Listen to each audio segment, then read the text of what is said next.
Le petit ogre qui voulait apprendre à lire.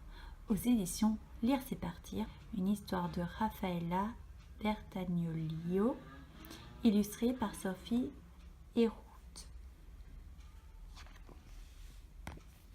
Le petit ogre qui voulait apprendre à lire.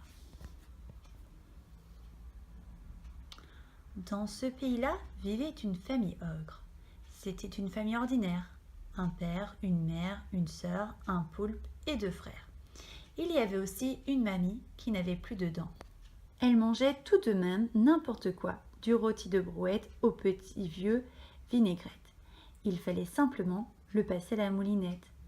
Ces ogres étaient tous affreux, sales et méchants. Ils étaient plus bêtes les uns que les autres et aussi très mal coiffés.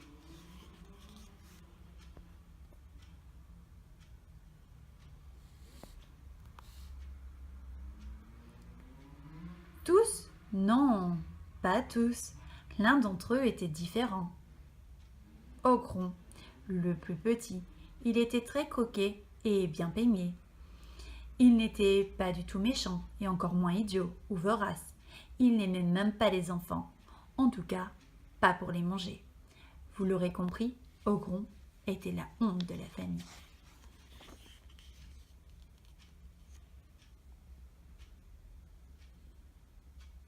Sa sœur, son frère, ses parents et même sa mamie se moquaient de lui tout le temps.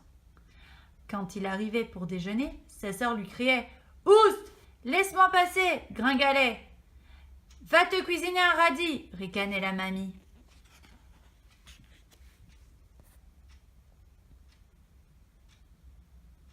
Lorsqu'il était frais et rose, après s'être lavé, son père lui disait « Tu ressembles à un petit cochon, Ogron.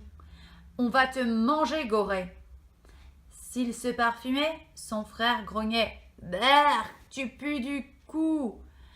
Et le poulpe pouffait. Et oui, cheveux gras et ventre vide, les ogres sont très pénibles. Le souci, c'est qu'ils le sont aussi avec le ventre plein. C'est pourquoi Ogron les fuyait dès qu'il le pouvait. Il leur préférait de loin la compagnie des livres. Malheureusement, les ogres n'ont pas d'école. Ogron ne savait donc pas lire et devait se contenter des images. Qui plus est, il lui fallait se cacher pour échapper aux moqueries de sa famille.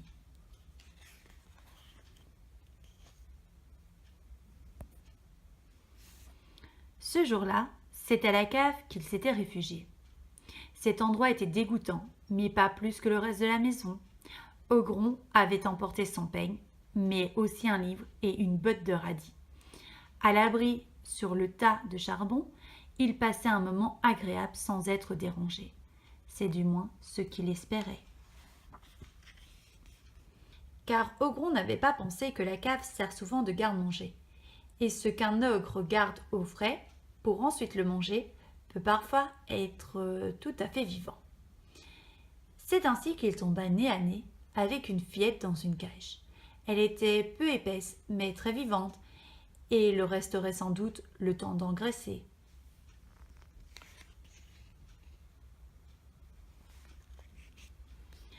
« Bonjour, lui dit Ogron, poli et bien coiffé. « N'aie pas peur, je ne viens pas te manger. »« Eh bien, tu devrais, répondit la fillette. Tu es tout maigre, lait. »« Je ne suis pas là pour te manger, mais je pourrais, répliqua Ogron vexé. »« Non, tu n'as pas l'air méchant. » Méchant ou pas, les ogres mangent les enfants. Sans se démonter, la pipelette demanda « Dis donc, qu'est-ce que tu tiens à la main ?»« Des radis ? Tu en veux un ?»« Non, cornichon, dans l'autre main. » Ogron hésita à lui répondre. Il y avait des limites à la mauvaise éducation, mais il ne savait pas être méchant. « C'est un livre, lui dit-il, que je venais lire ici en espérant être tranquille. Un ogre gentil qui lit et offre des radis, on croit rêver. » Voilà, soupira Ogron, les mêmes préjugés que dans ma famille de navets. Allez, je te taquinais. Qu'est-ce que tu lis ? Ogron dut bien avouer qu'il ne savait pas lire. Ah, tu vois que c'était étonnant un ogre qui lit, triompha Lily. Toi aussi tu te moques de moi, lui reprocha le petit ogre. Ce n'est pas gentil. C'est vrai, répondit Lily, mais je peux t'apprendre à lire si tu en as envie. Ogron accepta, fou de joie, et chaque jour il retourna voir Lily. À peine arrivé, il jetait la nourriture déposée par les ogres pour l'engraisser, une bouillie de pain de pied, de gras de nez et des pelures séchées. À la place, Ogron apportait toutes sortes de bonnes choses dont Lily avait envie. Flancs d'épinards au cassis, sardines en clafoutis, ou encore gelée de brocoli. Et en sirotant ses friandises, il progressait dans l'alphabet.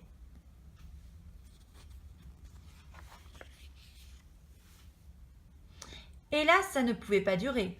Voyant que la fillette ne grossissait pas, les ogres s'impatientaient.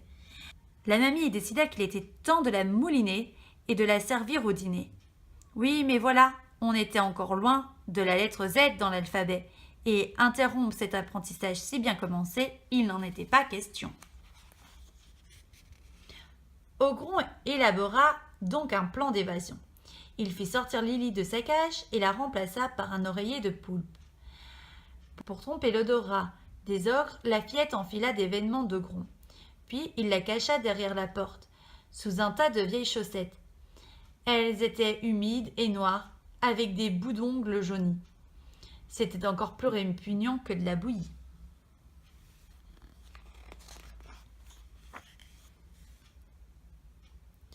Le soir venu, la mamie descendit chercher Lily. Elle avait très envie d'y goûter avant de la partager. Bien entendu, c'est l'oreiller qu'elle trouva dans la cage. Mais comme elle n'y voyait pas bien et qu'il sentait la fillette, elle tenta de l'avaler, sans même le mouliner. Berk! C'est plein de plumes et pas bon du tout! La mamie hurla comme un bébé. Toute la famille arriva en se bousculant. Un bébé qui criait « Miam, voilà qui ferait une délicieuse entrée !» Mais dans la cage, il n'y avait que la mamie qui toussait en crachant des plumes. Les ogres n'y comprenaient rien. C'est une vraie pagaille.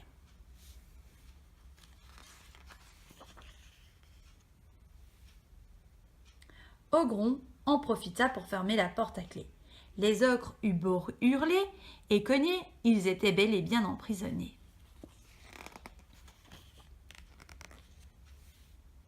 Les enfants, qui n'étaient pas méchants, leur donnèrent un peigne et un abécédaire. Ils leur cuisinèrent de bons petits plats et leur promit de vite les libérer. Dès qu'ils auraient appris à manger proprement, à lire et à se coiffer. Fin. C'était le petit ogre qui voulait apprendre à lire aux éditions Lire c'est partir.